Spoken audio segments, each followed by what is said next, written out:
Hey everyone, welcome to another installment of Harry Potter Theory. Today we'll be discussing the history of Maledictuses. As we've delved deeper and deeper into the wizarding world of Harry Potter, we've been introduced to a many number of creatures and curses. But one of the most fascinating to have been revealed to us Muggles in recent years is that of the Maledictus, which is a combination of both creatures and curses. Always female, a Maledictus is a human who suffers a type of blood curse. This affliction is present from the time the girl is born and enables her to transform into a creature, the species of which depends on the specifics of each individual curse.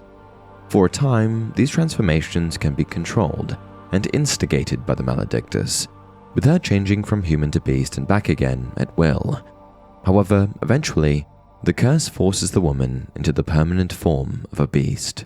From what we know of blood curses in magical society as a whole, these curses are often afflictions that are passed down from generation to generation. And so, it stands to reason that those who are Maledictus are no different, especially since this particular blood curse is present right at birth. Those afflicted with the Maledictus curse are therefore presumed to acquire it from the female lineage of their ancestors, since all Maledictus are women, or even directly from mother to daughter in perpetuity. Of course, as with all magic, it's impossible to say exactly when a spell or curse came into the world, whether due to discovery or creation by that of a witch or wizard. And yet, it's entirely likely that a blood curse such as this has been around for centuries, plaguing women around the world. Whether these women are of magical or Muggle descent has never been explicitly defined. However, from what we know, it seems as though this particular blood curse may affect any woman, regardless of her inherent magical abilities. With this in mind, it seems likely that a female Muggle, squib, or witch could all be born a Maledictus if the blood curse were to run in her family. It's important to note that Maledictuses are entirely different from other humans who also have the ability to transform into animals. For example, werewolves are extremely different from Maledictuses for a number of reasons. For starters, a werewolf can be either male or female, whereas Maledictuses are always female. Werewolves also cannot control their transformations, which occur every full moon. These transformations occur monthly and are never permanent. And while both Maledictuses and werewolves suffer from curses, a Maledictus is born with their blood curse, whereas a werewolf contracts their curse through the bite of another werewolf. And while it is possible for a Maledictus to take on the form of a wolf, it's important to note that this is not the same thing as being a werewolf. Maledictuses are also incredibly different from animagi, which are always witches or wizards who have learned the ability to transform into an animal at will. The most noteworthy difference between the two is that being an animagi is a highly advanced magical skill, not a curse.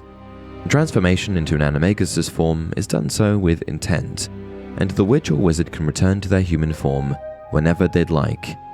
Although there isn't much history or documentation mentioning Maledictuses throughout the ages, it's quite possible that the majority of cases over the centuries have gone unnoticed, as they're likely quite difficult to track.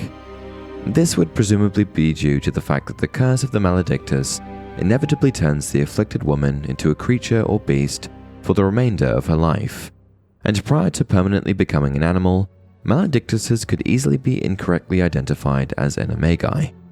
Being that it is a blood curse, it's also possible that the affliction is quite taboo, misunderstood and feared by Muggles, and seen as shameful within the wizarding community. And so, with the exception of Maledictuses who turn into snakes and are lucky enough to find a Parseltongue to speak to, a Maledictus would be unable to communicate with humans of any kind after they have permanently become a beast, even if they decided that they wanted to. Which brings us to the only Maledictus that we Muggles know of, who happens to have had the form of a snake, Nagini. For years, Nagini was believed to be simply the rather large pet serpent of Lord Voldemort, kept by his side for a number of reasons, the most important of which being that he had made her into a Horcrux later in his life. However, with the second installment of the Fantastic Beasts movie franchise, we have come to learn that Nagini was once a human woman and that her snake form was the result of her Maledictus blood curse. We first met Nagini in the late 1920s, while she was performing in a traveling magical circus called the Circus Arcanus, alongside the obscurial wizard Credence Barebone. Owned by the Ringmaster, a European wizard named Skender, Nagini was kept caged and forced to transform into her cursed form of a snake for audience members who attended Arcanus. Based on her imprisonment between shows, Nagini clearly did not willingly volunteer to turn her cursed ability into a performance.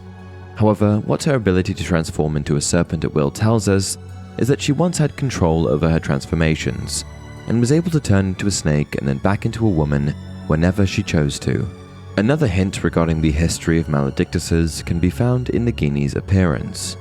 The woman who played Nagini in Fantastic Beasts: The Crimes of Grindelwald is Claudia Kim, a South Korean actress.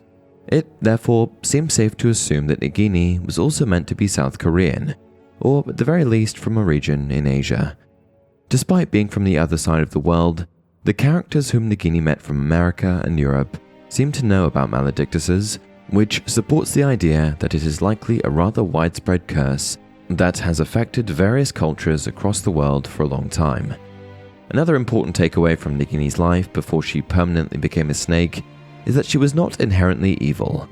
While the Nagini that became one of Voldemort's most faithful servants was a brutal beast that followed the every command of a sociopathic dark wizard and murdered others in cold blood, the woman imprisoned within the wizarding circus Arcanus appeared to be kind, gentle, and empathetic.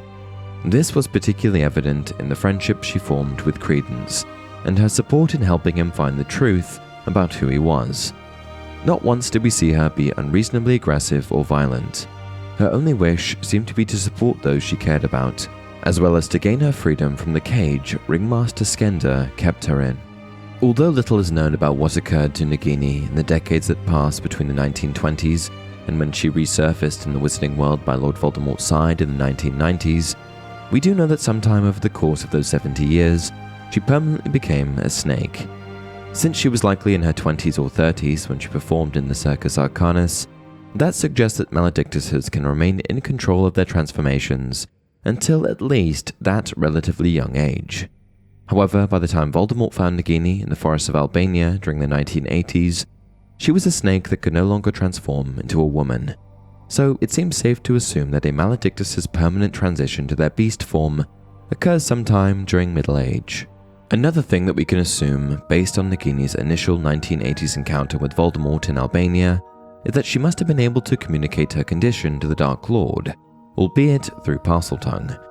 But by being able to explain what had happened to her after living for decades as a snake, suggests that Maledictuses can retain some of their ability to think like a human even after living as a beast for years.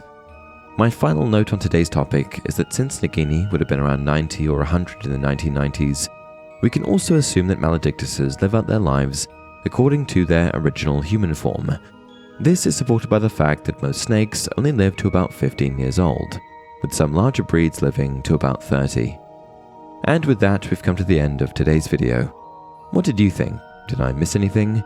Please share your thoughts in the comments below, and as always, if you enjoyed this video, don't forget to like it and subscribe to the channel. Until next time, remember, it does not do to dwell on dreams and forget to live.